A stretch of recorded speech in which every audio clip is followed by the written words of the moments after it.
Not all girls are raving bloody lesbians, you know. A fun fact about this film is the first time I ever saw it was in a lecture with my professor, who I had a huge crush on, and she played a clip from this film and she looked very, very happy about it, and I'm 99.9% sure she was a friend of Zena's. I am. If she wanted to get in touch with me, I wouldn't be mad about it. That's all I'm gonna say.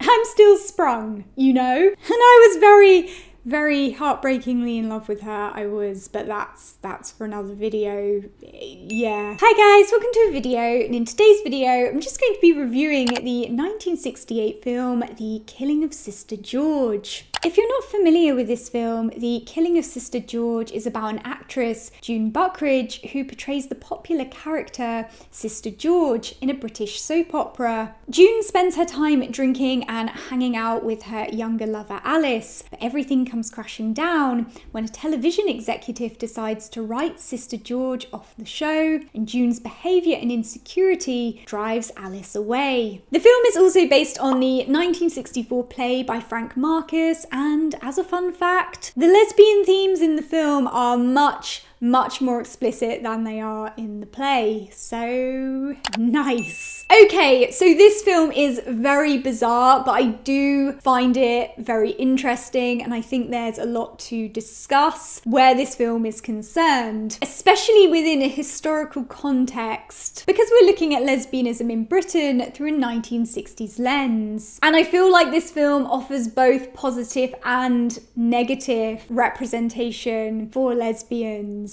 It does. Going forward, we should keep in mind that both the play and the film explore lesbianism through a male lens, and that definitely explains some of the more negative portrayals of lesbianism in this production, but let's get into it. So the first thing I wanted to talk about regarding the lesbianism in this film is the weird relationship between June and Alice, which made me incredibly uncomfortable for a multitude of reasons. Firstly, Alice acts almost like she's a child, with the way that she likes to dress up in frivolous clothing and her attachment to her collection of dolls. She often speaks to these dolls as though they're real people, and her relationship with June often mirrors that of a mother-daughter relationship rather than two grown adults in a romantic one. This mother-daughter dynamic echoes the offensive misconception that lesbianism arises in some women because of a disrupted bond or attachment to their mother, which then causes them to seek out relationships with other women. And I felt like Alice's character was very much suggestive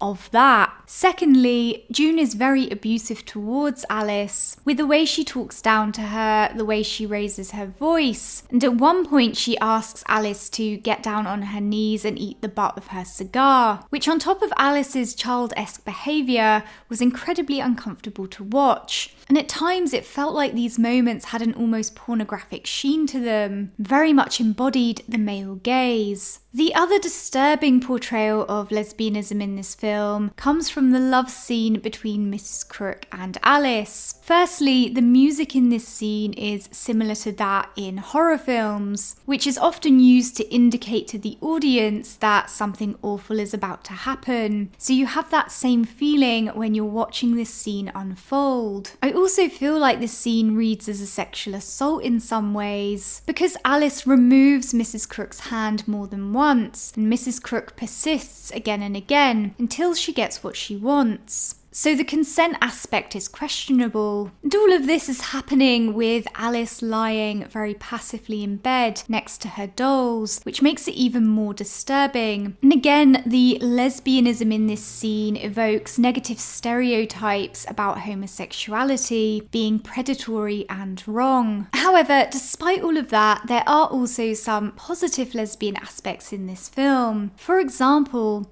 it includes an unapologetic portrayal of butch and gender non-conforming lesbians, and exposes audiences to a minority which in that period was so often hidden, particularly on screen. In fact, the nightclub sequence was filmed at the Gateways Club, which was a real-life lesbian nightclub located in Chelsea, and The Killing of Sister George was the first ever film to portray the interior of a lesbian nightclub. So the film is progressive in the sense that it offers a level of representation and exposure for lesbians and gender non-conforming women instead of solely feminine and hypersexualized. And it's bizarre because the film embodies both negative stereotypes and distorted male perceptions of lesbianism, and at the same time, a serious consideration and portrayal of it. But overall, I don't think the film is particularly healthy in terms of lesbian representation, despite the more serious portrayals, because there were and are a lot of negative associations between perversion and homosexuality, which this film reinforces. Another talking point in this film is the portrayal of gender non-conforming women, particularly the main character June, who embodies a lot of masculine features and mannerisms, and she does so unapologetically. And I feel like this is another aspect which makes this film stand out against so many others, particularly from this time period.